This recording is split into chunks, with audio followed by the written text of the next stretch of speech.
I said, "Do you even understand English? This is America, not whatever jungle you crawled out of." The boutique goes quiet except for the sneer hanging in the air, like a bad perfume. The cashier's voice slices through the calm, and for a moment, time seems to pause. Amma's smile fades slowly. She stands frozen, clutching a soft leather purse against her chest, its golden chain cool against her knuckles. Her jaw tightens as laughter bubbles from two nearby shoppers, uncomfortable, but not unwilling. The cashier tilts her head, still grinning. "Or do I need to slow it down for you?" Amma opens her mouth, but no words come. Her daughter, Kaya, maybe 8 years old, tugs gently at her mother's sleeve. "Mama?" Her voice trembles. "Why is she talking like that to you?" Amma doesn't answer. Her heart beats too loud to hear anything else. A couple walks past, whispering, pretending not to notice. A man in a blazer peeks over a rack, hesitates, then turns away. The cashier raises an eyebrow, arms folded like she's just won a game no one else agreed to play. Amma shifts her weight, forcing a smile that doesn't reach her eyes. She clears her throat. "I was only asking about the price tag. That's all." The cashier rolls her eyes. "Sure you were, sweetie." From behind a display stand, a young woman quietly lifts her phone, recording. Her hands shake, but she keeps filming. Most others keep their eyes on handbags and mannequins. Silence becomes its own accomplice. Kaya leans in, whispering, "Why is she being mean to you, Mama?" Amma swallows hard. She's used to microaggressions at work, in line at the bank, even on playgrounds. But not like this. Not here. Not in front of her daughter. The boutique, filled with polished marble and soft music, has turned into a stage. And no one wants the lead role. A sales associate glances up, meets Amma's eyes for a second, then quickly looks down and continues folding. Scarves. The recording continues. Heavy footsteps echo as a man in a sleek gray suit approaches. A manager, late 40s, confident, already frowning. "Ma'am," he says, using the kind of tone that means trouble. "Let's not make a scene." Amma blinks, stunned. "Make a scene?" I understand emotions can run high," he interrupts, throwing a glance toward the cashier, who's now pretending to rearrange bracelets. "But let's be reasonable, okay?" Reasonable. Amma's lips part in disbelief. She insulted me, in front of everyone. The manager shrugs. Maybe there was a misunderstanding. These things happen. Kaya hides behind her mother's coat, peeking out with wide, confused eyes. The cashier, smirking again, shrugs and says just loud enough, "I was only trying to help." Amma steps forward, voice firmer now. "I just wanted to ask about the purse. That's all." The manager holds up a hand. Okay. Let's all just take a breath." She sees it now. She's not being heard. She's being handled. Amma's hands begin to tremble, not out of fear, but fury held in check. Years of holding back, of swallowing indignities, of smiling through stings. It builds now, inside her like a quiet storm. She doesn't yell, doesn't lash out. She looks the cashier in the eye, voice calm, accent proud. "Please don't mock how I speak." The cashier rolls her eyes again. "I'm not mocking, just trying to understand. Maybe slow down and try English." The words land like stones. Amma's knuckles whiten around the purse. She takes a deep breath. "You don't know who I am," she says, her voice soft but unwavering. "But you will," the cashier scoffs. "Is that a threat?" Amma doesn't answer. She turns to the manager. "I want to speak with the owner of this store." "She's unavailable," he says quickly. And even if she was, she doesn't deal with complaints like this. That word, this, hangs like smoke in the air. Kaya pulls on her mom's sleeve again. "Mom, just let's go." Alma slowly places the purse back on the counter, her fingers lingering for a second. Her breath steadies. Then she takes her daughter's hand. They walk out together, head high, feet slow. The boutique door closes. Behind them, with a soft chime that no one hears, the cashier exhales, muttering "drama queen" before going back to folding scarves. The manager says nothing. The silence inside the store thickens. Behind them, a young woman lowers her phone. She turns to the man beside her and says quietly, "This is going viral. Tonight."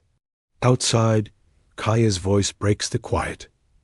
"Mama, why do they hate how you talk?" Amma doesn't answer right away. Because how do you explain to a child that your voice, the one you've built from broken languages and endless practice, is still seen as less? She squeezes her daughter's hand a little tighter. "Mama, you're home." Kaya ran into Amma's arms before she could even close the door. Dama dropped her work bag and bent down, hugging her tightly. Her uniform smelled like sanitizer and late nights, but her smile was warm and wide. "I have news," she whispered, kissing Kaya's cheek. "Your mama is now a nursing supervisor." Kaya clapped, her eyes bright. "Does that mean no more night shifts?" Amma chuckled softly. "Not yet, my star. But it means we're getting closer." She stepped into their small apartment, modest but clean. 2 jobs, 6-day weeks. It wasn't ease she'd earned. It was endurance. And this promotion? It was her quiet proof that sacrifice could open doors. Still in her scrubs, she made dinner, humming a song from home. That night, while Kaya slept, Amma sat by the window with a notebook in her lap. She sketched rows of herbs, oils, warm wooden shelves, a sign that read, "Amma's Wellness and Healing." She wasn't just dreaming of a store. She was designing a legacy. A place where African healing traditions met modern wellness. Where her roots weren't hidden, they were honored. Each scribble in her journal carried history, identity, and hope. She closed her eyes and whispered, "In Shui, may tomorrow see me. Not just as a worker, not just as someone with an accent, but as someone building something sacred." Double quotes, "Mama, is this how you say it? Entrepreneur?" Amma smiled. "Almost. You say it. Entrepreneur." Amma repeated it slowly, then faster, nodding at her daughter's correction. "Yes, better now?" Kaya giggled. "You're better than yesterday." Amma laughed too, but her eyes drifted. Behind every laugh was a memory white nurse's, smirking when she mispronounced antibiotic, patients asking if she could repeat. That in American, supervisors calling her adorable when she struggled for the right word. Language had never made her feel small before she arrived here. She tapped the flashcard pile. "Your English must shine," she said.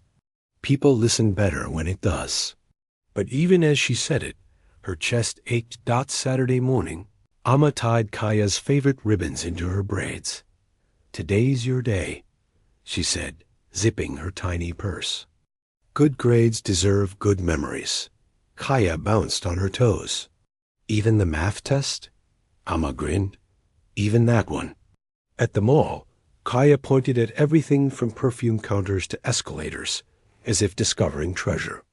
Ame held her hand tightly, soaking in the innocence. Her wallet didn't carry much, but her heart carried intention. For once, she just wanted Kaya to feel free. Amma noticed it immediately, the sideways glance from security, the subtle step closer. She adjusted her coat, straightened her back, and softened her accent. These were second nature now.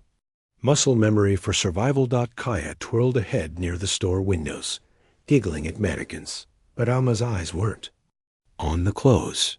They were scanning reflections, watching who was watching them. Joy lived in that moment, but so did caution.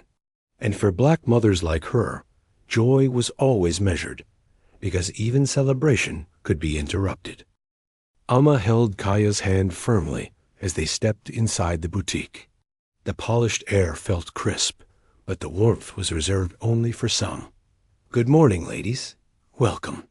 The cashier's voice rang out cheerfully toward two white women browsing nearby, but when her eyes landed on Amma, the smile tightened, becoming rigid and cold. "Can I help you with anything specific?" Her tone clipped, suspicious. As if Amma didn't belong. Kaya glanced up, her small face shadowed by confusion, sensing the chill that wasn't just from the air conditioning. Amma kept her posture straight, refusing to let the hesitation in that greeting settle in. But the unspoken message was clear. She was an outsider here, not quite welcome in this place of luxury and privilege. As Amma moved slowly through the racks, the cashier leaned toward her coworker, voice dropping to a cruel whisper, "Probably just browsing. But look at those shoes." They giggled quietly. Sure, Amma wouldn't catch the jab. Amma's fingers lingered on a leather bag, but her mind stayed sharp, listening without giving them the satisfaction of a reaction. She smiled politely inside, guarding her dignity like armor. They underestimated her, but she knew every glance, every murmur carried weight. In this boutique, respect wasn't given freely. It was something she had to silently demand. Amma examined a sleek purse, her fingers tracing the price tag. Then, softly, she asked, "Is this part of any sale or discount?" The cashier's eyes narrowed, voice rising just enough for others to hear. "Oh, we don't do layaway, sweetie." A nearby shopper's gaze flickered toward Amma, but no one spoke up. Amma let out a short, embarrassed laugh, not from amusement, but as a shield. She didn't want to make a scene. Her grace in the moment was a silent protest, a refusal to let these microaggressions define her experience. Behind that simple question about a discount lay layers of coded insults she had learned to navigate daily. Kaya tugged gently at Amma's dress, her voice barely above a whisper. "Mama, can we go?" Amma glanced down, meeting her daughter's wide, anxious eyes. She smiled softly, masking the fire kindling inside her. Without needing words, Kaya had already absorbed the tension swirling around them, the cold stares, the whispered comments, the subtle dismissals. To a child, those moments felt huge, heavy. Amma squeezed Kaya's hand, knowing this day of celebration was quickly turning into a lesson about the world's harsh truths. Carrying the purse toward the register, Amma's breath stayed steady, but her heart raced beneath calm. The cashier caught sight of her approach and let out an exaggerated sigh, rolling her eyes. "Here we go," she muttered under her breath loud enough for Amma to hear. Amma paused, clutching the strap tighter. No words followed her silence, spoke volumes. Every glance, every sigh, every dismissive gesture chipped away at her spirit.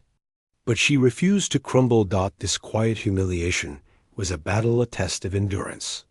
Beneath the polite surface, Amma's pride was a simmering fire, preparing to rise. Her jaw clenched. Amma drew in a slow breath, steadying the storm inside. "Excuse me?" Her voice was calm, but the steel underneath was unmistakable. The cashier blinked, feigning innocence. "Just saying it's been a day, ma'am." Amma held her gaze, unwavering. This wasn't just tiredness, it was thinly veiled disrespect.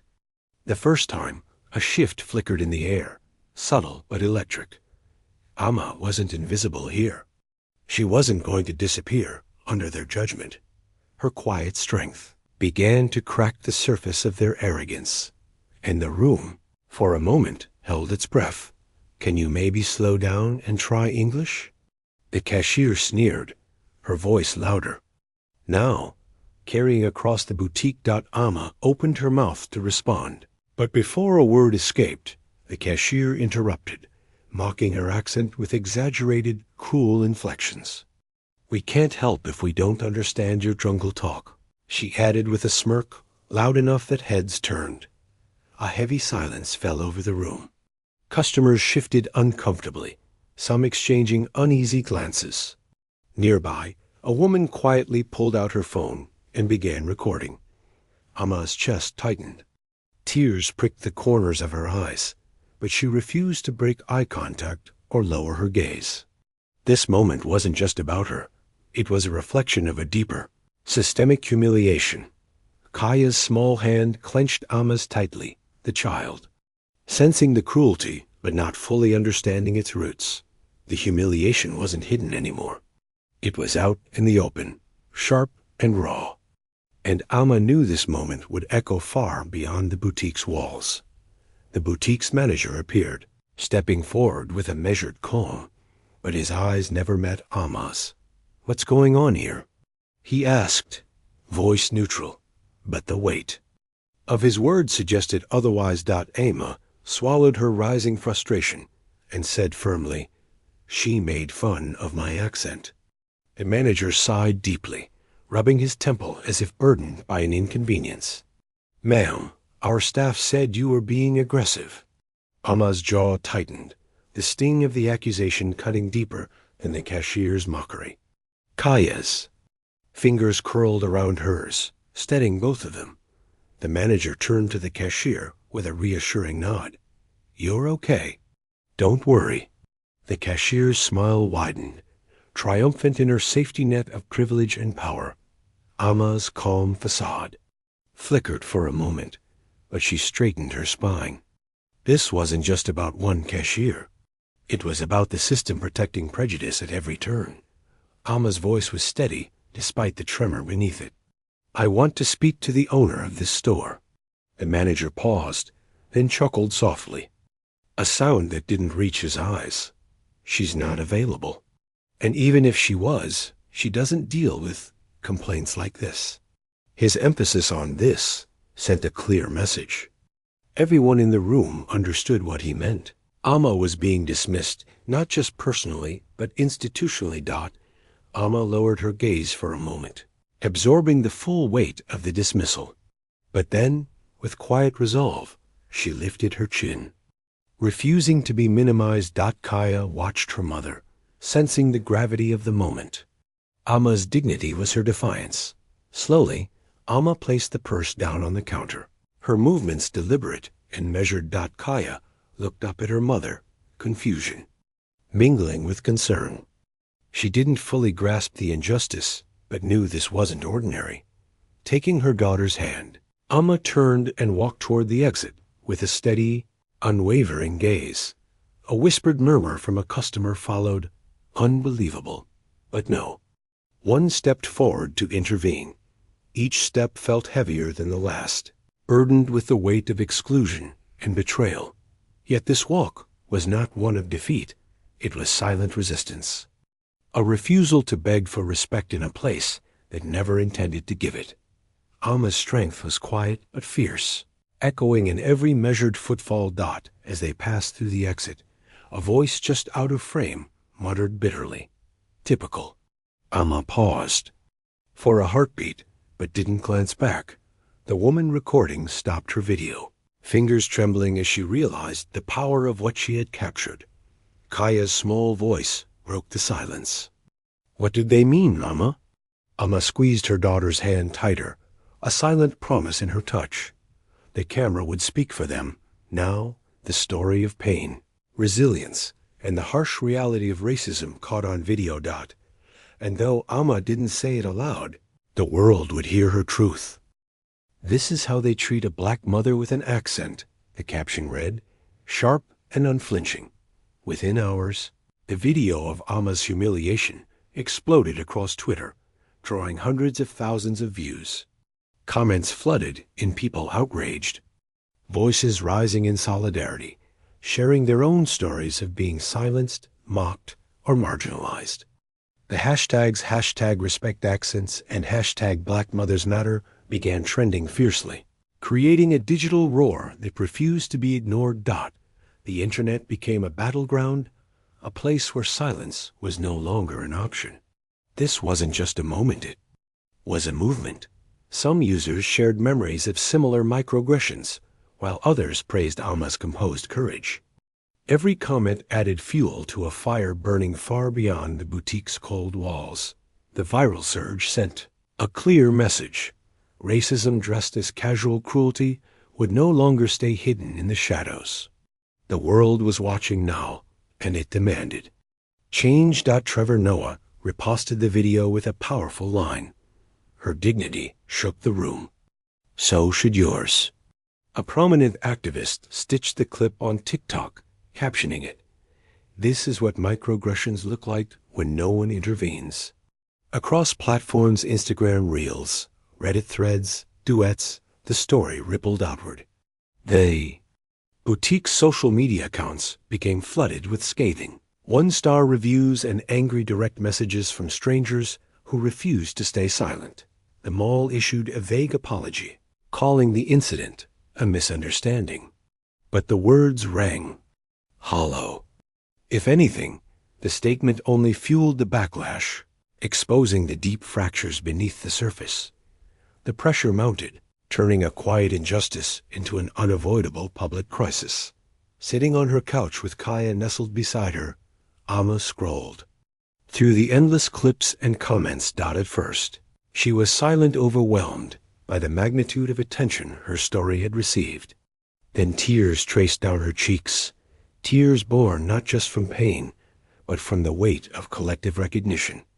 "I just didn't want her to grow up thinking that was okay," Amma whispered, voice trembling but steady.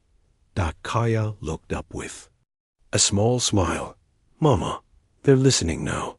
Amma saw herself reflected in thousands of voices, people she'd never met, all standing beside her. That quiet strength she held inside suddenly felt like a spark igniting a larger flame. The first time, the digital world didn't feel so distant. It felt like hope. Her phone buzzed sharply. A private number. "Hello, this is Sandra from Miss Winfrey's team," the warm voice said. "We saw the video and were deeply moved. If you're willing, Miss Amma, we'd like to invite you for a private conversation." Amma blinked, heart pounding. The weight of the moment settled in. This wasn't just another online response. Kaya's eyes grew wide beside her. "Oprah?" Amma nodded slowly, disbelief mixed with cautious hope. "Yes, I'll come." The invitation felt surreal, as if the universe was shifting beneath her feet. This was more than vindication. It was a turning point. Amma entered the softly lit room, nerves and hope mingling in her chest. Oprah rose to greet her, arms open and eyes warm. "When I saw your daughter holding your hand," Oprah began, voice gentle but firm, "I saw myself." She shared her own story growing up poor in Mississippi, facing ridicule for her southern drawl. People think accents are funny until their voice is mocked. Oprah's gaze locked with Amma's, fierce and honest. "Your voice, your strength is exactly what the world needs." Amma's breath hitched, tears spilling not from sorrow, but recognition. Here was someone who truly understood the intersection of pain and power, who had turned vulnerability into victory. For the first time, Amma allowed herself to believe her story wasn't just a moment of injustice. It was the beginning of something bigger, an anthem for those too often silenced. Oprah smiled softly. "Let's make sure they hear you." The usual buzz of the mall was replaced by an eerie silence. Curious shoppers and reporters gathered behind metal barriers, whispering among themselves.